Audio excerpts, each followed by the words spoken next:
ಸ್ನೇಹಿತರೆ ಎಲ್ರಿಗೂ ನಮಸ್ಕಾರ. ಇವತ್ತಿನ ವಿಡಿಯೋದಲ್ಲಿ ನಿಮ್ಮ ಡೇಟಾ ಮತ್ತು ನಿಮ್ಮ ಬ್ಯಾಟ್ರಿ ಎರಡು ಬೇಗ ಖಾಲಿ ಆಗ್ತಿದ್ರೆ ಈ ವಿಡಿಯೋನ ನೀವು ನೋಡಲೇಬೇಕು. ನೀವು ಪ್ಲೇಸ್ಟೋರ್ನ ಓಪನ್ ಮಾಡಿದ ತಕ್ಷಣ ಈ ಥರದೊಂದು ಇಂಟರ್ಫೇಸ್ ಬರುತ್ತೆ. ಈ ಥರ ಇಂಟರ್ಫೇಸ್ ಬಂದಾದ ನಂತರ ಮೇಲ್ಗಡೆ ಈ ಐಕಾನ್ ಮೇಲೆ ಕ್ಲಿಕ್ ಮಾಡಿ ಹಿಂಗೆ ಸ್ಕ್ರೋಲ್ ಡೌನ್ ಮಾಡಿದರೆ ಕೆಳಗಡೆ ಸೆಟ್ಟಿಂಗ್ ಆಪ್ಷನ್ ಮೇಲೆ ಕ್ಲಿಕ್ ಮಾಡಿದ ತಕ್ಷಣ ಇಲ್ಲಿ ನೆಟ್ವರ್ಕ್ ಪ್ರಿಫರೆನ್ಸಸ್ ಅಂತಿದೆಯಲ್ಲ, ಈ ಆಪ್ಷನ್ ಮೇಲೆ ಕ್ಲಿಕ್ ಮಾಡಿ. ಇಲ್ಲಿ ಆಟೋ ಅಪ್ಡೇಟ್ ಆ್ಯಪ್ಸ್ ಅಂತಿದೆ.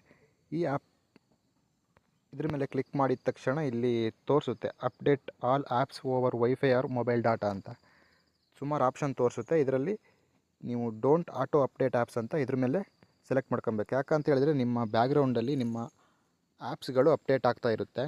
ಇದರಿಂದ ನಿಮ್ಮ ಡೇಟಾನೂ ಖಾಲಿ ಆಗುತ್ತೆ, ಹಾಗೆ ನಿಮ್ಮ ಬ್ಯಾಟ್ರಿ ಕೂಡ ಡೌನ್ ಆಗ್ತಾ ಹೋಗುತ್ತೆ. ನೀವು ಡೋಂಟ್ ಆಟೋ ಅಪ್ಡೇಟ್ ಆ್ಯಪ್ಸ್ ಮೇಲೆ ಕ್ಲಿಕ್ ಮಾಡಿದರೆ ಅದು ಆಟೋ ಅಪ್ಡೇಟ್ ಆಗೋಲ್ಲ, ನೀವು ಮ್ಯಾನ್ಯುವಲಾಗಿ ಅಪ್ಡೇಟ್ ಮಾಡಬೇಕಾಗುತ್ತೆ. ಆ್ಯಪ್ ಏನಾದರೂ ಅಪ್ಡೇಟಿಗೆ ಬಂದರೆ ನೀವು ಪ್ಲೇಸ್ಟೋರಿಗೆ ಬಂದು ಮ್ಯಾನ್ಯುವಲಾಗಿ ಅಪ್ಡೇಟ್ ಮಾಡಬೇಕಾಗುತ್ತೆ.